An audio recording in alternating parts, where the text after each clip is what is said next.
Months ago, we warned the world about leaked deep state intelligence documents, outlining a series of high-profile political assassinations planned for 2025, broadcast live on TV, designed for maximum psychological trauma. And now it's happening. Senator Lindsey Graham has just confirmed what those documents predicted. That Americans who refuse to kneel before Israel will have, and these are his words, their brains beaten out in public. The mask is off, the message is clear. The next phase is already in motion. And we know exactly where it's headed, because they've already told us their plan. Today's video is brought to you by VP.net, the only VPN I trust to protect my privacy from the deep state. VP.net is built to 100% block deep state actors from spying on you. Their military-grade hardware is impenetrable. Signing up to their service also really helps keep my show on the air. Please visit vp.net/TPV to find out more. Lindsey Graham has quietly confirmed what many have suspected, that the intelligence community played a role in the Charlie Kirk assassination. In a chilling address to the Republican Jewish Coalition on the weekend, Graham warned anti-Israel public figures in America will have their brains beaten out like Charlie Kirk if they dare to defy the Israel First agenda. Here's what I do know.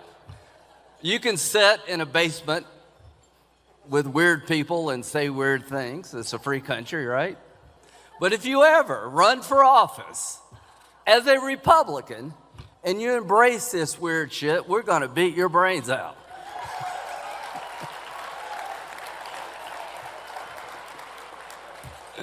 If you're an anti-Semite and you think because somebody loves Israel, their brain is wired, that means you got a brain. Nothing wrong with your brain. We will meet you on the battlefield of political discourse. Charlie Kirk wasn't just rising, he was destined for power. A Senate seat, maybe even the presidency. But Lindsey Graham made it clear. Anybody who turns their back on Israel, as Kirk did in his final months, won't live to tell the story. I want the world to know anti-Semitism, anti-Israel rhetoric, anti-Israel thought is not the road to being elected as a Republican. The South Carolina senator, long known as America's #1 warmonger, doubled down on his violent rhetoric later in his speech, boasting that he's happy with the direction of the government because, and I quote, "we're killing the right people." Let that sink in.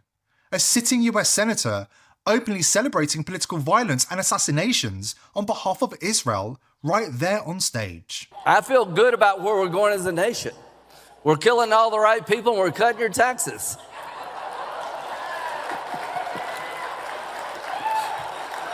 Trump is my favorite president. We've run out of bombs. We didn't run out of bombs in World War II. We organize ourselves around principles that we love and we cherish. We love individual freedom. We love entrepreneurship. We love capitalism. We love Israel. We love the idea of Israel. We love the struggle they've been involved in. We love them, helping them because you're helping yourself. So to those who worry about these stupid interviews and far off places, don't worry. The Republican Party has figured it out when it comes to Israel. We understand that Israel is a friend of America to the bitter end.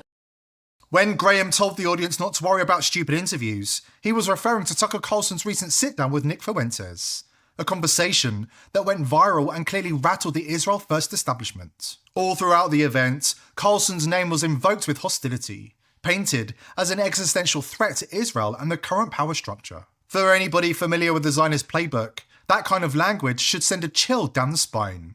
Republican Jewish Coalition CEO Matt Brooks even admitted that he's in regular contact with Netanyahu, and that both men agree that Carlson, Candace Owens, and others like them are unacceptable, dangerous, and represent a direct threat to the very existence of Israel. Voices like Tucker Carlson, Candace Owens, Nick Fuentes, Stu Peters are unacceptable and dangerous.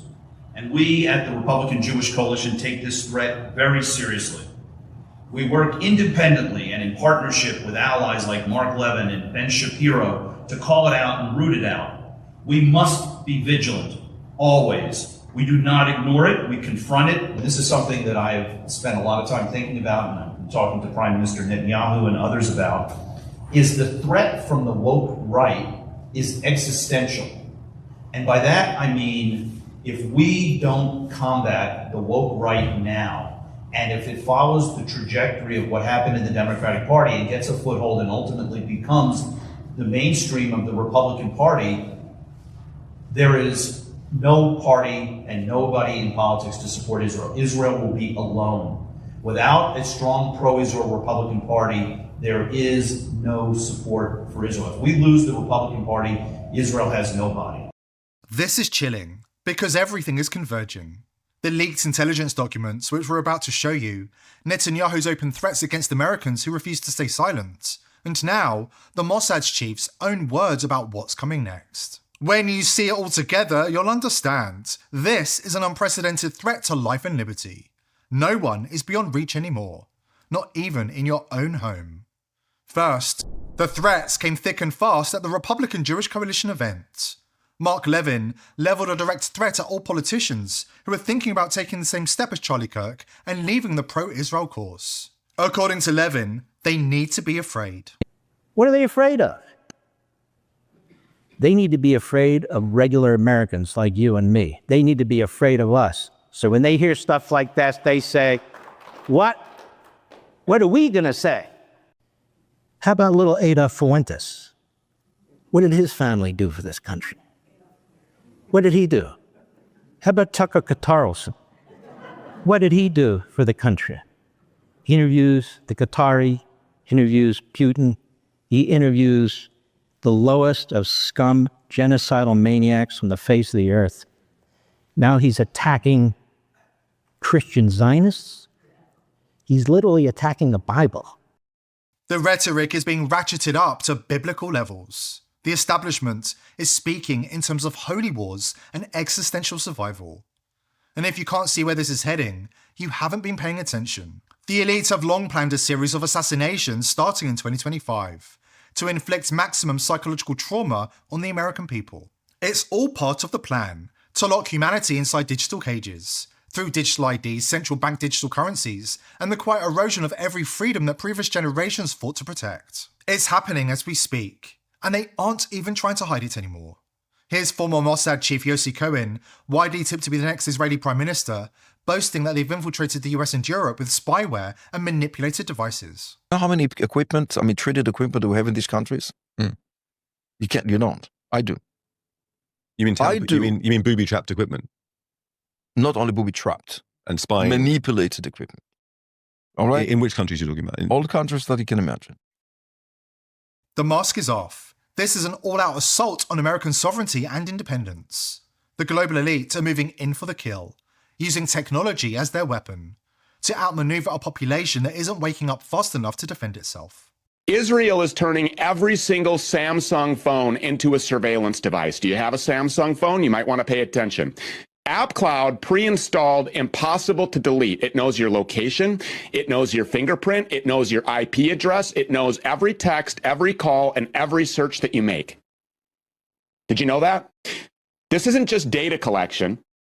This is blackmail material. Imagine the power that Israel now has to know who's criticizing them, to know who's organizing against them, to know who's a threat. They will use this against American citizens, against politicians, against businesses. The walls are being built around us, not with bricks, but with code. And if you don't act soon, the digital cage will slam shut. If you still value your privacy, act now. Head to vp.net/TPV and see why this trustless VPN is the only one that can verify your security in real time. Don't wait until it's too late. Because since the Charlie Kirk assassination, Israel has gone into overdrive, issuing threats against American citizens, seizing control of social media algorithms, and infiltrating the X platform. They have also seized control of most of the world's leading VPNs, so that even the technology you thought was protecting you is actually tracking and monitoring you. Don't take my word for it. Do your own research. Look up Cape Technologies. Research their history as a distributor of malware and spyware before they bought up the world's leading VPNs and staffed them with former Israeli cyber intelligence agents. It's chilling, and it goes all the way to the top. Producing weapons. Like intelligence, we share both with the United States. A good chunk of your intel and our weapon systems we share with the United States. We're tremendously appreciative of the bipartisan support in military matters to Israel in previous years and today as well. But do you have cell phones? You have cell phones here? Yeah. You're holding a piece of Israel right there. You know that? This isn't just rhetoric. The consequences are real, and they're chilling. A Texas man named Adam was swatted after posting online criticism of Israel, leading the Texas DPS and Bell County Sheriff's Office to show up at his personal address. An officer confirmed to him, "We're here because of the comments you made online about Israel." Try that again. We're here because of the comments you made online about the Jewish community. So what? No, I'm saying, are you I have a freedom of speech, dude. Yeah, no, we get that. I get that. We gotta make sure that you're not. Do you have a warrant? No, that's why we're here. You see that sign? Yeah. See how it says no soliciting? What you're doing is basically soliciting. You understand that, right? Yeah. It means you're not welcomed here. Okay. Okay. Bye. Okay. Stay off the lawn, please.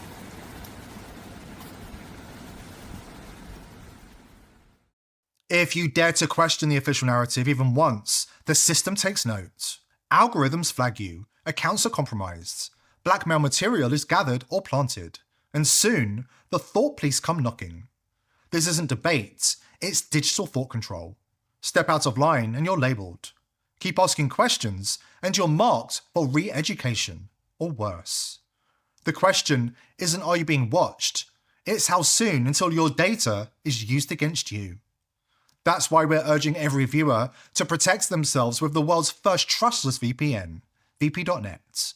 It's engineered so that nobody, not even the creators, can spy on you. And if the feds ever come knocking, and believe me they do, they'll leave with nothing. See for yourself at vp.net/TPV. Legacy VPNs say trust us not to log, trust us not to monitor you. vp.net says, don't trust us, verify. It's built inside a secure enclave and uses military-grade encryption and stores zero data, no logs, no metadata, no trail. And it's trustless, meaning you don't have to take anybody's word for it. You can verify your privacy every single time you connect. Unlike legacy VPNs, the ones that quietly admit in the fine print that they monitor you, vp.net makes surveillance mathematically impossible.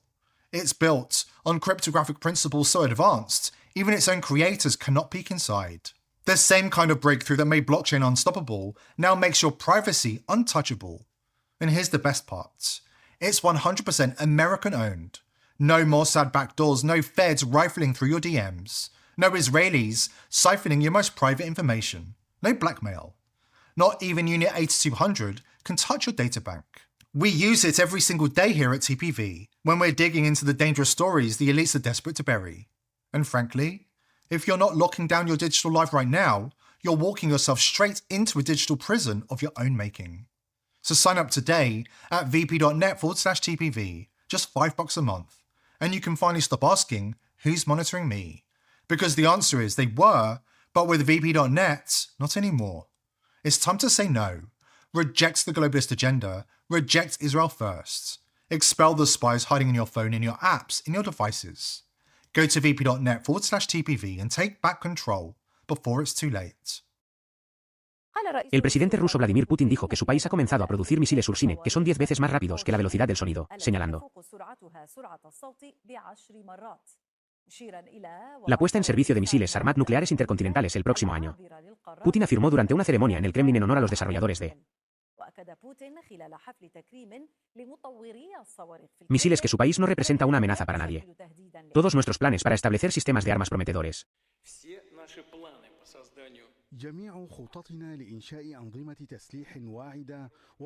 y el desarrollo del complejo industrial militar y el suministro al ejército y la flota rusos con armas modernas se están implementando ahora.